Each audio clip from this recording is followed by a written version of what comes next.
নানা জটিলতা কাটিয়ে শেষ পর্যায়ে পাবনার নগরবাড়ি নৌবন্দরের নির্মাণ কাজ, যদিও মাঝে সময় বাড়ানো হয়েছে 2বার।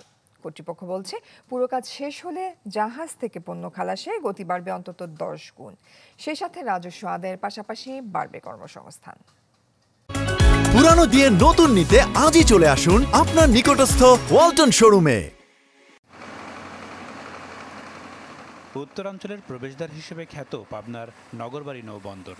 কম খরচে এই পথে আনা নেওয়া হয় বিপুল পরিমাণ সার, কয়লা, সিমেন্ট ও পাথর সহ নানা পণ্য। সুযোগ সুবিধা আরও বাড়াতে বন্দরের আধুনিকায়ন শুরু হয় 2018 সালে। এতে খরচ ধরা হয় 563 কোটি টাকা। 4 বছরের প্রকল্প শেষ হওয়ার কথা ছিল 2022-এর জুনে, কিন্তু ভূমি অধিগ্রহণ সহ নানা জটিলতায় মেয়াদ বাড়ানো হয়েছে 2বার। ফলে বেড়েছে নির্মাণ ব্যয়ও। বন্দরের 90% কাজে এখন দৃশ্যমান বেশিরভাগ স্থাপনা, লেগেছে আধুনিকতার ছোঁয়াও। স্থানীয়রা বলছেন পুরোপুরি শেষ হলে খরচ কমবে পণ্য আনা নেয়, বাড়বে কর্মসংস্থান। আমাদের এখানে শ্রমিক কাজ করবে, দেশে আমাদের উন্নয়ন হবে, প্রকার কাজকর্ম একটু বেশি হবে, রাস্তাঘাটে গাড়ি ঘোড়া যাওয়া আসা ভালো হবে।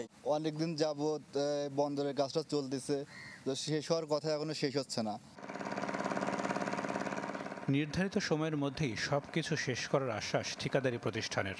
বন্দর কর্মকর্তা বলছেন পণ্য খালাসে ব্যবহার করা হবে চট্টগ্রামের মতো আধুনিক যন্ত্রপাতি। 2 দফায় 3 বছর সময় বৃদ্ধি করা হয়েছে। তো সব জটিলতা কাটিয়ে আমরা এখন কাজ শেষ পর্যায়ে নিয়ে এসেছি। আশা করছি নির্দিষ্ট সময়ের মধ্যে আমাদের কাজ শেষ হয়ে যাবে। ঠিক চট্টগ্রাম বন্দর যেভাবে ম্যানেজমেন্ট করা হচ্ছে, ওখানে যে ধরনের ইকুইপমেন্ট ব্যবহার করা হচ্ছে, যন্ত্রপাতি, এখানেও আমরা সেই আদলেই আমরা এটাকে টেন্ডার ডকুমেন্ট করে কীভাবে পুরো উদ্যমে এটাকে চালু করা যায় সেইভাবে আমরা কাজ চালিয়ে যাচ্ছি। নগরবাড়ি নৌবন্দরে এখন প্রতিদিন 2000 মেট্রিক টন পণ্য খালাস হচ্ছে, আর কাজ শেষ হলে করা যাবে অন্তত 20,000 metric ton. Desk report, channel 24।